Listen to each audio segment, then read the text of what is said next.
여러분 혹시 내가 자주 과거에 집착하거나 과거로 인해서 좀 상실감에 빠져 있던 적이 좀 많이 계신가요? 내가 정말 과거에 큰 실수를 저질렀어. 그래서 그것에 대한 어떤 죄책감 때문에 이 고통받고 있는 분이 혹시 계실지 모르겠습니다. 그리고 내가 누군가의 예전에 함정에 빠뜨리거나 배신을 해서, 그리고 그로 인한 상실감, 우울감 때문에 자꾸 과거를 되짚어보는 이런 생각이 나를 짓누르고 계신 분 혹시 있습니까? 그 정도까지는 아니더라도 노력했던 과거, 내가 정말로 과거에 열심히 노력했는데 모든 것을 원하는 대로 될 거라고 생각을 했는데 전혀 되지가 않고, 그래서 자신감을 잃고 자꾸 그 옛날에 안 됐던 모습들만 떠올리는 분이 있을 수 있습니다. 만약 그렇다면은 여러분 조금이라도 그런 부분이 있다면 그 과거의 집착에서 과감하게 벗어나시기 바랍니다. 내가 무엇을 하든 또 과거를 되돌리기 위해서 아무리 노력한다 할지라도 과거는 되돌려줄 수 없어요. 바뀌지 않습니다. 분명한 게 한 가지가 있어요. 사단은요, 호시탐탐 내 과거의 집착을 들춰내면서 계속해서 과거를 집착하게 만들어요. 실패와 패배감으로 나를 굴복시키게 만듭니다. 여러분, 하나님이 주신 놀라운 미래, 하나님이 이끌어 주실 그 놀라운 소망의 세계를요 망가뜨리기 위해서 계속해서 우리를 참수한다는 거예요. 여러분, 제가 이렇게 말씀드리는 이유가 있겠죠. 사실 제가 그래왔거든요. 이 과거가 돼버린, 그래서 예전에 이제 어느 정도 성장기 부흥을 타던 그 모습이 자꾸 떠오를 때가 있고, 내가 그때 왜 그랬을까? 좀 더 노력할 걸. 나는 그거밖에 안 되나? 막 이렇게 자책하기 일쑤였다는 거예요. 그런데요, 이번 주에 제가 기도를 하는데, 새벽에 이제 기도 중에 그런 마음, 이 과거에 집착하는 이 마음, 사단이 그런 과거에 집착을 갖게 만들어서 지금껏 얼마나 나를 괴롭혀 왔는지를 하나님께서 깨닫게 해주시는 거예요. 이 마음속에 그런 깨달음을 주시더라고요. 여러분, 분명 하나님은 이곳에 다시 교회를 세워주셨고 저를 또 세워주셨죠. 가만히 보면 예수님은 성경에서 가만히 보면 뭐가 좀 잘못했다고, 뭐가 좀 안 됐다고 해서 새로운 사람으로 바꾸시지 않으셨어요. 다시 고쳐 쓰시고요, 망가졌다면 고쳐라도 들어 쓰시는 분이 주님이셨다는 거예요. 성경에 예수님의 제자 중에 별명이 우레의 아들이 있습니다. 얼마나 성질이 다혈적이고 폭력적이었는지 예수님이 별명을 지어줬어요. 뭐라고요? 우레의 아들. 아주 그냥 번개처럼 이 폭언을 일삼던 요한과 야고보 형제들 아시죠? 주님은요 그 제자 버리지 않으셨어요. 결국 그렇게 모난 그 요한과 베드로를 들어 쓰셔서 정말로 하나님의 사랑의 메신저로 만드셨잖아요. 그래서 요한하면 사랑의 메신저, 이런 별명을 나중에 얻게 돼요. 그렇게 다혈질인 그 성격이. 그리고 우리가 잘 알고 있는 베드로, 여러분 예수님을 3번이나 부인했어요. 부인하는 게 아니라 그때 자신을 저주하면서 부인하잖아요. 그런데 베드로를 버리셨습니까? 버리지 않으셨어요. 들어 쓰셔서 능력의 사도로 만들었다는 것을 우리가 잘 알고 있습니다. 예수님은 그렇게 고치고 매만지시고 권면하시면서 제자들을 바꿔가셨고 결국엔 크게 들어 쓰셨다는 거예요. 그렇기 때문에 우리 기쁨의 교회도 그런 터 위에 세워주셨기 때문에 이런 과거의 집착에서 벗어나서 정말로 미래의 소망을 바라보고 전진해 나가는 그런 아름다운 교회를 우리 만들어 가자는 겁니다. 그래서 우리는 지금 고린도 교회를 우리가 계속해서 살펴보고 있는데, 그 고린도 교회를 계속해서 우리는 지금 뭐 삼고 있는 겁니까? 거울 삼고 있는 거예요. 거울. 교회답지 못한 이유가 뭐겠습니까? 여러 이유들이 있겠지만 가장 근본적인 이유는 한마디로 교회의 인본화입니다. 인본화. 사람이 중심이 돼서는 안 돼요. 교회는요 하나님이 중심이 돼야 됩니다. 교회는 사람의 중심이 아닌 사람과의 친교, 화합 이런 것을 하지 말라는 것이 아니라 교회는 오직 하나님 중심이 돼야 되고 인본주의가 아닌 신본주의로 살아야 되는 겁니다. 바울은 이렇게 말했어요. 갈라디아서 1장 10절에 이제 내가 사람들에게 좋게 하랴 하나님께 좋게 하랴, 사람들에게 기쁨을 구하랴. 내가 지금까지 사람들의 기쁨을 구했다면 그리스도의 종이 아니라고 말했습니다. 바울의 이런 고백처럼 이 사람들 눈치 볼 필요도 있지만 사람의 눈치만 보는 것이 아니라 여러분 하나님께 눈치 보시기 바랍니다. 그래서 오늘 이 말씀을 통해서 우리가 새로운 것을 자꾸 찾아내고 교회를 이렇게 앞으로 우리가 만들어 가야 되겠다, 이런 생각으로 나가셨으면 좋겠어요. 오늘 말씀에서 바울은요 고린도 교회를 향해서 2가지 사실을 강조하고 있거든요. 먼저 뭐냐면은 우리는 그리스도의 일꾼이라는 거예요. 또 한 가지는 하나님의 비밀을 맡은 자다. 그리스도의 일꾼이다. 하나님의 비밀을 맡은 자다. 1절, 2절 말씀을 보니까 사람이 마땅히 우리를 그리스도의 일꾼이요 하나님의 비밀을 맡은 자로 여길지어다. 할렐루야. 아멘. 그리고 맡은 자에게 구할 것은 충성이니라.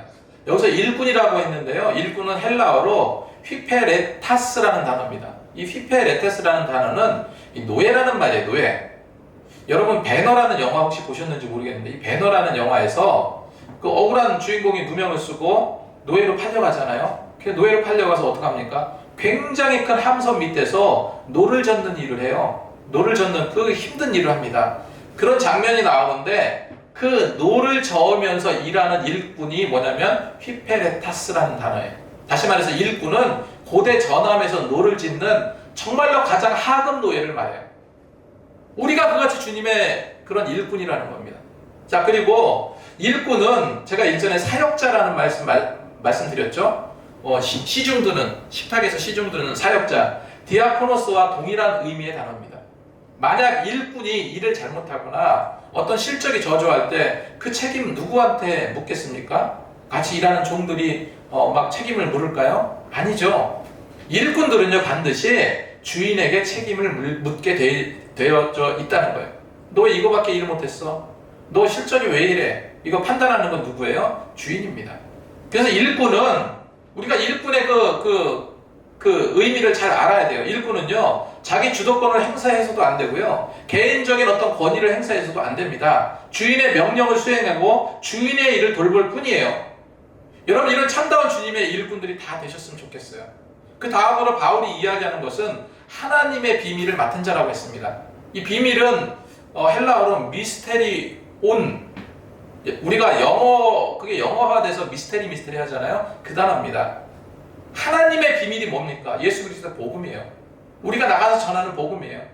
골로새서 1장 26절 27절 말씀에 이 비밀은 만세와 만대로부터 감추어졌던 것인데 이제 그의 성도들이 나타났고 하나님이 그들로 하여금 이 비밀의 영광이 이방인 가운데 얼마나 풍성한지 알게 하려 하심이라.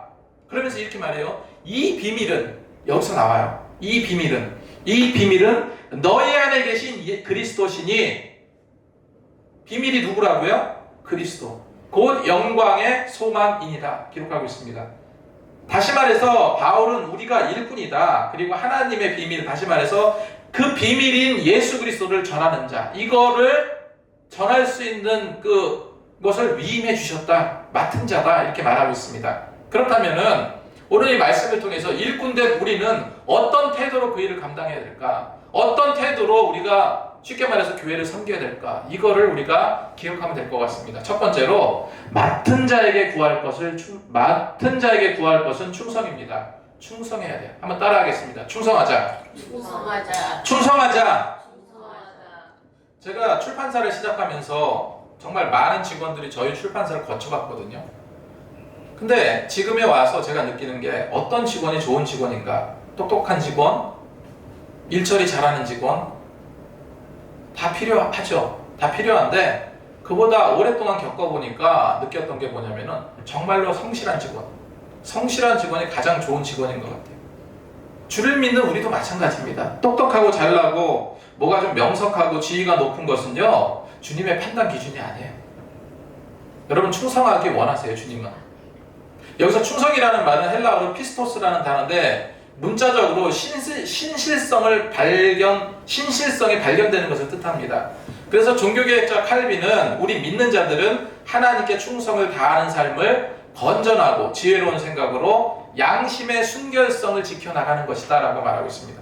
여러분 어떤 일이든지 충성하시고 주님이 원하는 방향으로 나가는 성도님들이 다 되시기 바랍니다. 두 번째로요, 우리는 절대 판단하지 말아야 됩니다. 한번 따라하겠습니다. 판단하지 말자. 여기서 판단은 그냥 정당한 판단이라고 생각하면 안 됩니다. 바울이 말한 이 판단은요, 어떤 것을 정당하게 가치를 매기는 그런 판단이 아니고 교회 안에서 뭔가 좋지 않은 발언을 하고 험담을 하고 뒷담화를 하고 그 사람의 좋은 부분이든 나쁜 부분이든 상대방을 막 거론하면서 자기 주장을 막 강력하게 피력하는 그 모든 것을 말해요. 판단의 기준은 사람마다 조금씩 다를 수 있지만 근본적인 건 뭐냐면요, 부정적인 면을 사람들이 드러낸다는 거예요. 부정적인 면을 드러내서 이걸 공론화시켜요. 친구들이 하고 이제 모여서 차를 마시는데 어떤 한 친구가 화장실이 급해서 막 가려고 하는데 막 얼굴이 새파랗게 질리면서도 화장실을 안 가는 거예요.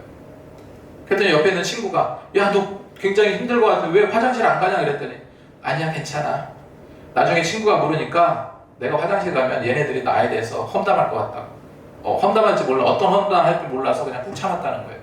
여러분, 이거 정말 비극이죠. 무엇보다 교회 안에서는 이런 험담이나 남을 판단하는 일은 정말 치명적인 거예요. 바울도 고린도 교회에서요, 정말 성도들에게 많은 판단을 들었던 것 같아요. 그럼에도 바울은 애써서 그런 판단을 마음에 담아두지 않은 것처럼 말하고 있습니다. 3절 4절 말씀에 너희에게나 다른 사람에게나 판단받는 것이 내게는 매우 작은 일이라. 굳이 작은 일이라고 말해요. 바울은 판단받는 것이 작은 일이라.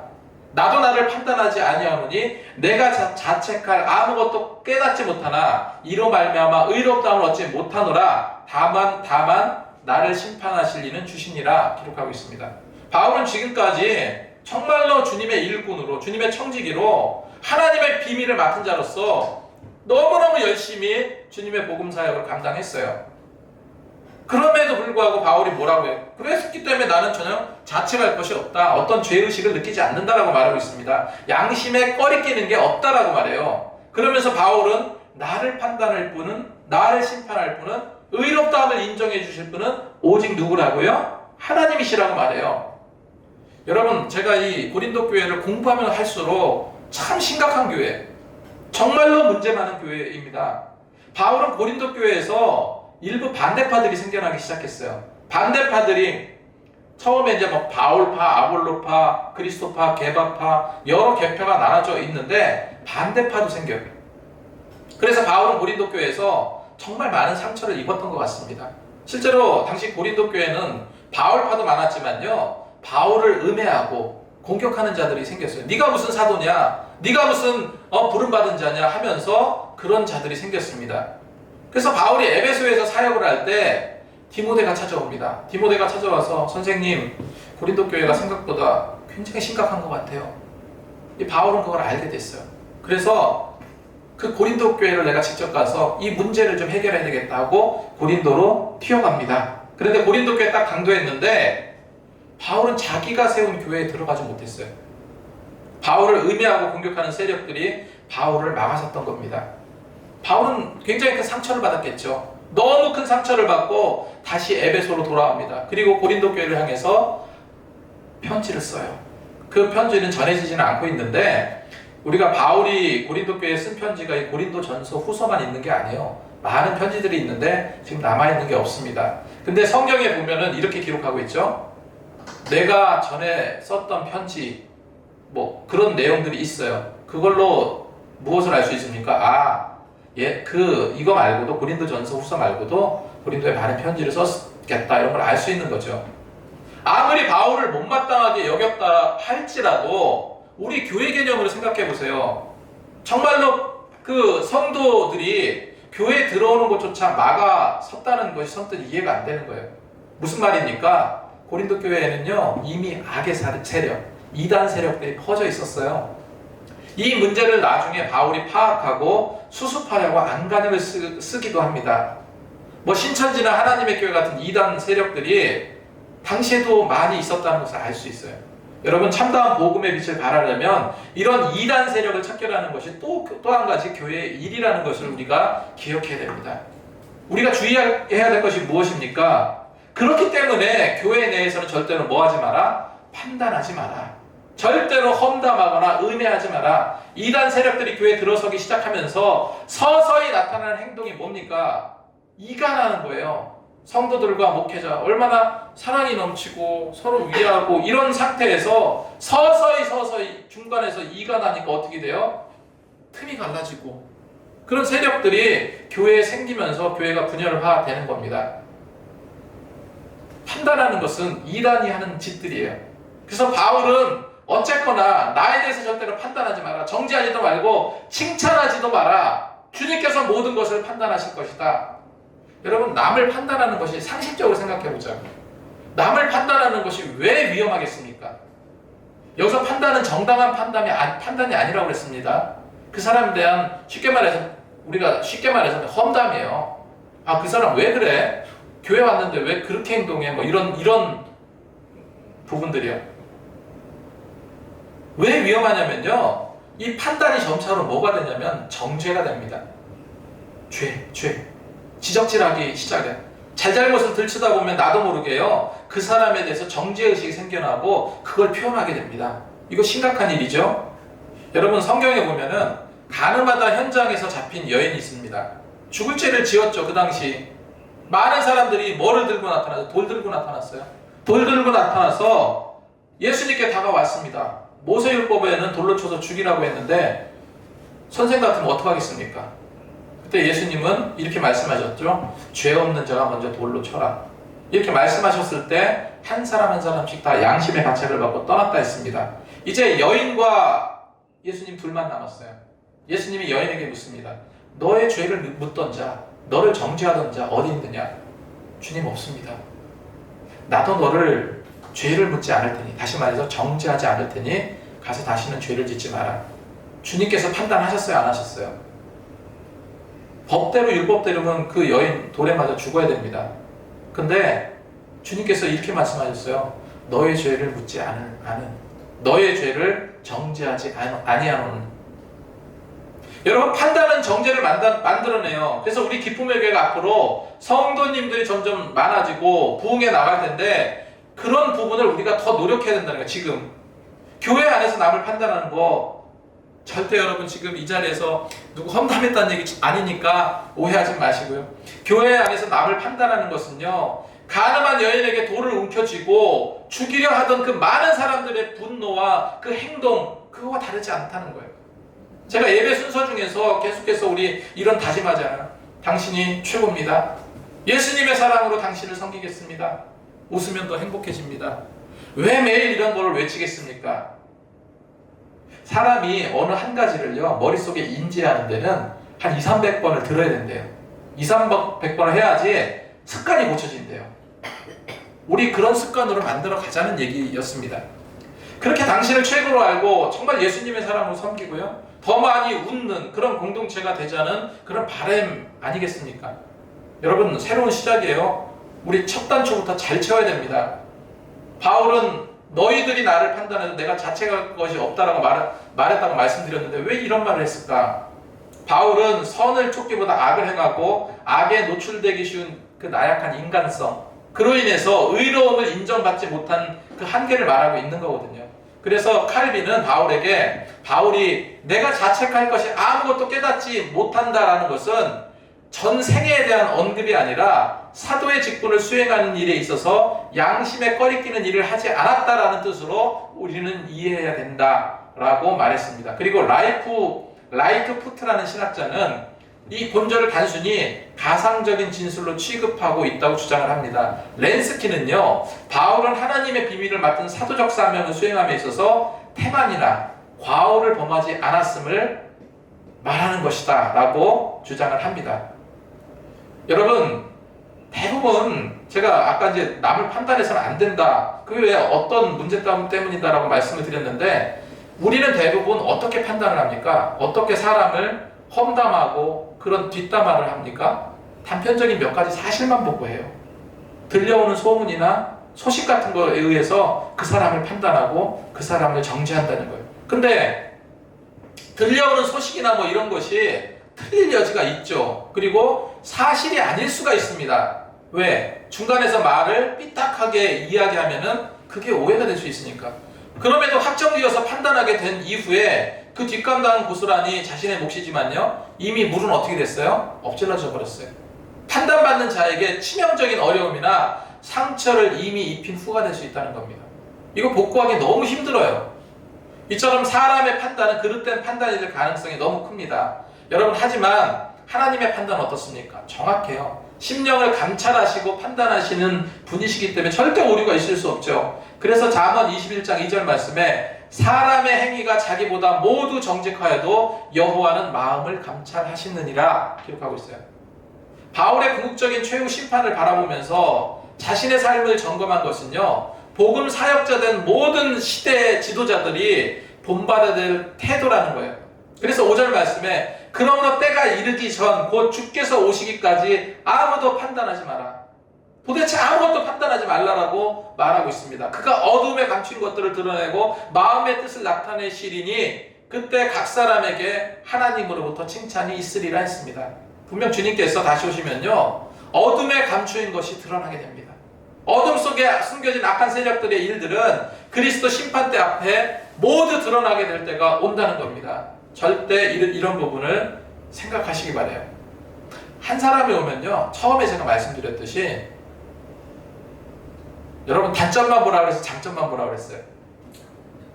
장점만 보자고요.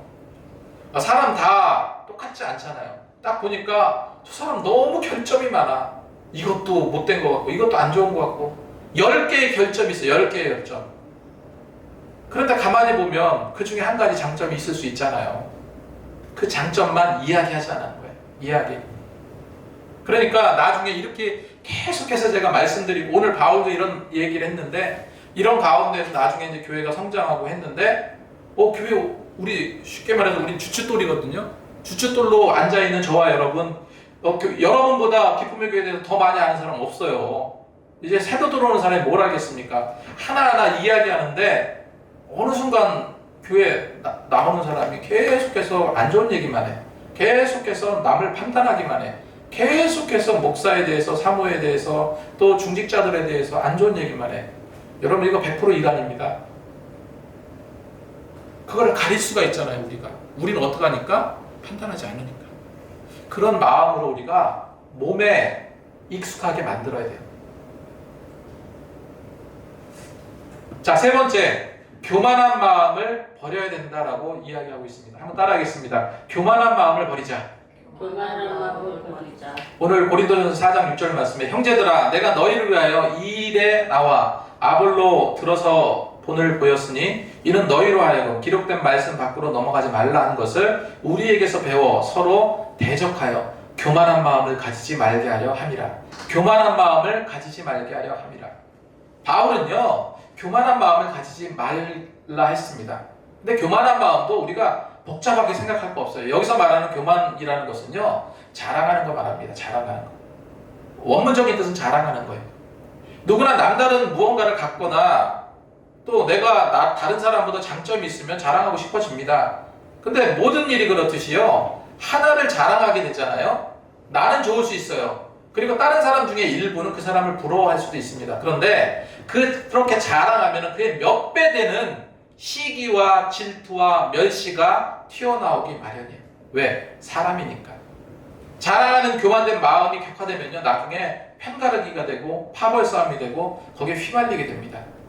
고린도 교회 성도들에게 정말 필요한 것이 뭐냐면요, 이 교만한 마음을 버려야 되는 거예요. 분쟁과 파벌을 초래한 이 교만을요, 말씀 안에서 잘라내는 일을 했어야 되는데 그게 제대로 되지 않았던 거예요. 바울은 고린도 교회의 교만함을 어떻게 묘사하고 있냐면요, 7절 8절 말씀 보니까 이렇게 말하고 있습니다. 고린도 교회의 교만함에 대해서 바울이 어떻게 말하고 있냐면 7절 8절 말씀에 누가 너를 남달리 구별하였느냐? 내가 있는 것 중에 받지 아니한 것이 무엇이냐? 내가 받았은즉 어찌하여 받지 아니한 것 같이 자랑하느냐? 너희가 이미 배부르며 이미 풍성하며 우리 없이도 왕이 되었다도다. 우리가 너희와 함께 왕노릇하기 위하여 참으로 너희가 왕이 되길 원하노라. 바울은 세 가지 질문을 통해서 고린도 교회 교만을 지적합니다. 첫 번째가 누가 너를 남달리 구별하였냐는 거예요. 여기서 구별하다라는 것은 디아크리노라는 말인데 이 추려내는 거야. 막 이렇게 어떤 잡다한 것들을 중에서 좋은 것들만 추려내는 거. 이 다르게 구별하는 걸 말합니다. 누가 너희를 남달리 구별하였느냐? 우리는 다 주님 안에서 죄인인데 주님께서 우리 죄를 용서해 주신 건데 너만 왜 남다르다 하느냐? 그렇게 교만하지 말라는 겁니다. 두 번째로 내게 있는 것 중에 받지 아니한 것이 무엇이냐? 받지 아니한 것이 무엇이냐? 은사도 마찬가지. 하나님이 주신 은사도 은혜와 은사를 동일하게 입었다는 거예요. 그런데 우리가 너네들은 무슨 특혜를 입었냐? 주님으로부터 다른 사람과 다른 특혜를 얻었느냐? 이 말을 하고 있는 거예요. 인간은 자신이 가지고 있는 모든 것, 하나님으로부터 받았기 때문에 자랑할 만한 아무런 정당성을 가질 수 없다라고 말하는 겁니다. 그래서 우리가 가진 지식, 우리가 가진 어떤 혈통, 재산, 생명, 심지어 내 신앙까지도 아무 공로 없이 하나님께로부터 선물 받은 것이기 때문에 그 역시도 교만한 일도 자랑 삼을 일도 없다는 거예요. 근데 너희들은 왜 그렇게 그런 식으로 자랑하느냐. 세 번째로 내가 받았은지 어찌하여 받지 아니한 것을 자랑하느냐. 고린도 교회 성도들은요 하나님으로 받은 은사를 우월감의 근거로 삼았습니다. 막 하나님께서 성령 충만함을 주셨어요. 은사도 주셨습니다. 뭐 병을 고치기도 하고 뭐 미래에 대한 어떤 예언도 하고 또 방언의 은사도 주시고 여러 가지 은사들을 주었는데 그릇된 생각이 교만해져가지고 마치 자신들이 어떤 대단한 신앙적인 노력을 해서 이 대단한 은사를 받아 주셨다. 그리고 내가 더 노력하면 더 하나님께 모든 걸 구하면 더 능력 있는 무언가를 더 얻을 수 있다라고 착각하고 있다는 거예요. 바울은 그날의 교만이 이 남들과 비교하는 것에서부터 출발하는데 이게 바로 하나님의 영광을 탈취하는 일이다. 오만한 자리에 앉는 일이다 라고 지적하고 있는 겁니다. 그래서 바울이 이야기하는 것은 교만하지 말라라는 얘기인데 신앙생활 오래 했다고 아니면 교회에서 자기가 무슨 일을 오랫동안 감당했다고 또 하나님께서 주신 어떤 대단한 은사가 내게 있다고 그걸 자랑하고 이 교만된 행동을 한다면 이거 다 뭐예요? 그냥 물을 자기가 주신 그 은혜를 엎어버리는 일입니다. 그래서 교만하지 말라는 것은 역으로 겸손해야 됩니다. 참된 겸손은 모든 것이 하나님으로부터 주어졌다는 사실을 여러분 기억하시기 바랍니다. 그래서 칼빈은 타락한 인간의 본성 속에 겸손할 수 있는 선한 의지를 발견한다면 그것조차 하나님의 은혜 덕분임을 우리는 알아야 된다 이렇게 주장하고 있습니다. 그래서 가장 큰 교만은 너희 없이도 우리도 잘할 수 있다 이런 착각이었어요. 고린도교회 성도들. 이게 무슨 얘기냐면 여러분 처음부터 고린도 교회를 살펴왔지만 사도 바울이요 죽기까지 정말로 여기저기 도망다니면서 돌에 맞아 죽을 뻔한 그런 상황 속에서도 그 어려움 속에도 고린도 교회를 세우고요 눈물과 피로써 기도하면서 세운 교회잖아요. 그런데 뭐예요? 그냥 내가 그냥 그렇게 됐다는 거예요.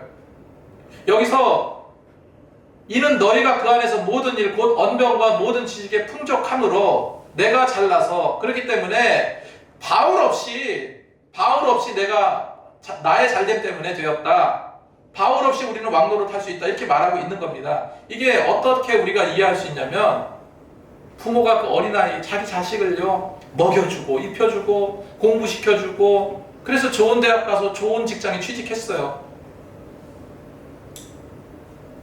이 모든 것이요 내가 이렇게 능력 있는 이 직장에 취직하고 이렇게 성공한 거는 부모 때문이 아니라 내가 잘나서 그런 거다. 이런 생각을 갖는 것과 똑같다는 거예요. 정말 바울이 한 명 한 명 정말 영적으로 자신을 낳아서 지금 예수 믿게 만들어 놨더니 뭐라고 말하는 겁니까? 우리 없이도 여기서 우리는 바울과 같은 사도들을 말해요. 우리 없이도 왕이 되었도다. 얼마나 교만한 말입니까? 고린도 성도들에게 교만하지 말라 자랑하지 말라 하였는데 이렇게 하고 있어요. 그러니 이 목회자의 심정으로 얼마나 마음이 아팠겠어요. 그런데 바울은요 고린도 후서 11장에 보면은 이 고린도 교회 성도들이 이렇게 교만했는데 그래서 교만하지 말라 했는데 자랑하지 말라 했는데 바울이 자랑한 게 있어요. 바울이 스스로 자랑한 것이 있는데 어떻게 이야기하면서 자랑하냐면요 바울이 내가 조금 자랑할 수 있도록 어리석은 자로 받으라 하면서 그러면서 자랑한 것이 있습니다. 고린도전서 11장 23절 28절까지 말씀을 보면 바울이 이렇게 자랑합니다. 내가 수고를 넘치도록 하고 옥에 갇히기도 하고 더 많이 하고 매도 수없이 맞고 여러 번 죽을 뻔하였으니 유대인들에게 40에서 하나를 감한 매를 5번이나 맞았고 매질을 당한 것을 여기서 39대라고 했잖아요. 왜 39대 맞았는지 아시나요? 이 태장은 이제 채찍에 때리고 하는 것 이런 모든 것은 40대까지 때리지 않습니다. 40대를 때리면 하나님으로부터 저주받은 자다라고 여겼기 때문에 40대까지 때리지 않고 39대까지만 때려요. 그래서 유대인들에게 40에서 하나를 감한 매를 몇 번 맞았다고요? 5번 맞았다. 3번의 태장을 맞고 돌에 맞고 3번 파선하고 1주야를 깊은 바다에서 지냈으며 여러 번 여행하면서 강의 위험과 강도의 위험과 동족의 위험과 이방인의 위험과 시내의 위험과 광야의 위험과 바다의 위험과 거짓 형제 중에 위험을 당하고 또 수고하고 애쓰고 여러 번 자지 못하고 줄이고 목마르고 여러 번 굶고 춥고 헐벗었노라. 이외에 이런 고사하고 아직도 날마다 내 속에 눌리는 게 있으니 이렇게 주님의 복음을 위해서 그렇게 핍박을 받아가면서 주님의 복음을 전하는데 그렇게 고통을 당했는데 그럼에도 불구하고 날마다 내 마음속에 내 속에서 눌리는 것이 있대요. 그 눌리는 것이 뭐냐면요, 곧 모든 교회를 위해서 염려하는 것이다. 날마다 눌리고 있는데 교회를 위해서 염려하는 거, 그것이 여전히 나를 누르고 있다는 거예요. 바울이 이런 교회를 염려하고 사랑하는 그 고백을요, 여러분, 우린 정말 가슴으로 받아들여야 돼요. 그러면서 자신의 처지를 솔직하게 고백하고 있는데 9절 말씀에 내가 생각하건대 하나님이 사도인 우리를 죽이기로 작정하신 자와 같이 끄트머리에 주셨음에 우리는 세계 곧 천사와 사람에게 구경거리가 되었노라. 하나님께서 사도된 나를 어디에 두셨다고요? 끄트머리에 두셨다. 에스카투스라는 단어입니다. 이건 뭐냐면 가장 낮은 자리에 처해서 정말로 비천한 자의 모습을 연상케 만드는 단어예요. 그 끄트머리에 주셨다. 그리고 사람들의 구경거리가 되겠다. 여기가 구경거리는 데아트라는 단어인데, 당시에 이제 원형 경기장 있잖아요. 로마에서 직접 이제 검투사들 있잖아요. 원형 경기장에서 맹수들에게 찢겨서 죽어간 그 고난의 삶을 암시하는 말이 구경거리로 삼았다라는 그 단어예요. 데아트라는 단어입니다. 그래서 실제로 사도 요한을 제외하는 모든 자들, 예수님의 12제자들이 다 순교당했잖아요. 바울과 모든 사도들이 주님의 복음을 전하다가 다 비참하게 순교당합니다. 그런 순교가 있었기 때문에 우리는 늘 복된 믿음 생활을 할 수 있게 된 겁니다. 오늘 말씀을 정리하겠습니다. 바울은요, 우리는 그리스도의 일꾼이고 하나님의 비밀을 맡은 자라 말하고 있습니다. 그렇다면 일꾼된 우리는 어떤 태도로 그 일을 감당해야 될까? 첫 번째로, 맡은 자에게 구할 것은 충성입니다. 사람이 마땅히 우리를 그리스도의 일꾼이요 하나님의 비밀을 맡은 자로 여길지어다. 그리고 맡은 자에게 구할 것은 충성이니라. 두 번째로, 우리는 절대로 판단하지 말아야 될 것입니다. 판단은 정죄를 만들어내요. 서로 배려하고 격려하고 칭찬하고 섬기는 자가 되도록 노력하시기 바랍니다. 세 번째로, 교만한 마음을 버려야 돼요. 자랑하지 마시기 바랍니다. 교만은 성경에서 일반하게 뿌리라고 했습니다. 여러분, 오직 나의 나 된 것은 하나님의 은혜임을 기억하시기 바랍니다. 이 말씀을 생각하시면서 오늘도 정말로 믿음으로 힘차게 승리하시는 저와 여러분이 되시기 바랍니다. 기도하겠습니다.